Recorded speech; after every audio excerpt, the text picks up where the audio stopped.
recovery systems.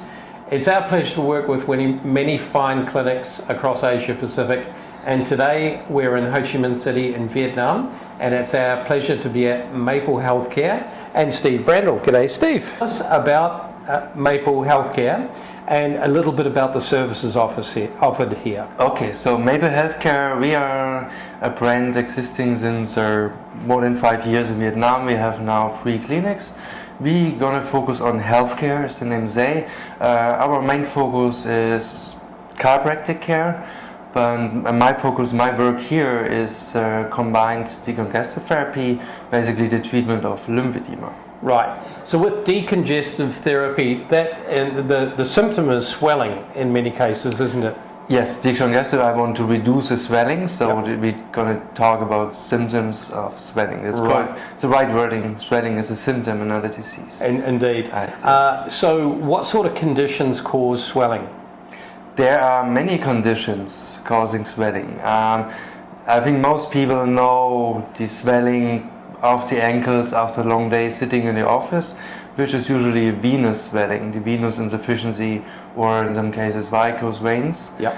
And another common issue is the lymphedema after breast cancer surgery, where nowadays almost everybody has a neighbor got a surgery, and most of the patients there, about 30%, get a severe lymphedema. There are some other diseases like kidney. The kidney usually filtrates the water and minerals from the blood, and if your kidney is diseased, you can get some swellings, but they are not really treatable with any treatment. You need to fix the kidney.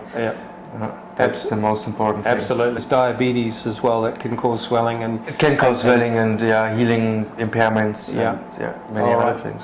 So intermittent compression therapy it has been used as a part of the treatment protocol. Can you talk us through some of the use cases for that, and also, if you're able, some of the outcomes that you've seen in different situations? 2 main kinds of edema we distinguish. One is dynamic insufficiency.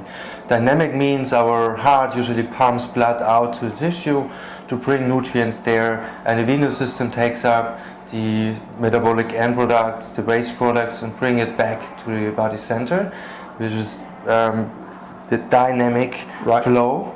And if in this dynamic flow I have an influence and disturbance, which is usually coming from the venous system, I call it a dynamic insufficiency. Right. And these are usually the swellings I have after a long day sitting in the flight, in the office. Maybe athletes as well have that, yes. Athletes as well, for sure, overpowering. They're using a lot of blood, a lot of oxygen, a lot of nutrients, and a lot of blood means also a lot of fluid, which is not always easy to get back to the body center, to the heart.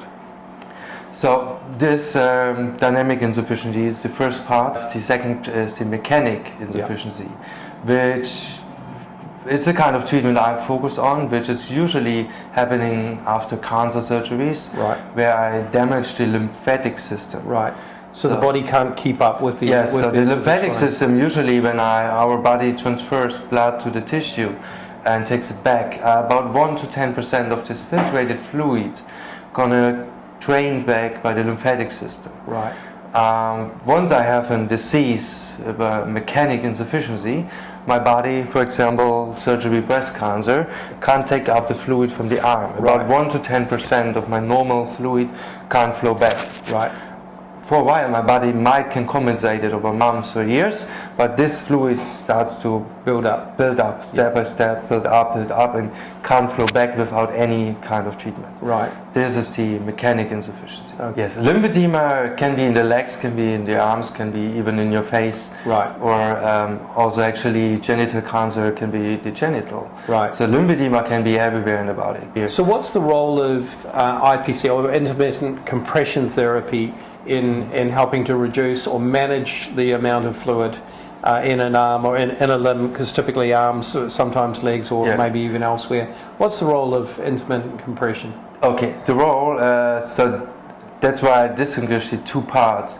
If I have a dynamic insufficiency, I'm going to have a problem with the venous system. To treat this kind of issue, in this we have this IPC, and in these dynamic insufficiencies, the IPC can be the only treatment or in addition to compression stocking, and we're gonna basically pump out all the fluid, all the waste products out of the tissue, stimulating the supply with new nutrients, stimulating healing. It's just kind of pump out all the waste, all the fluid. Right. So that's a great step forward to get the patient back to a healthy lifestyle again.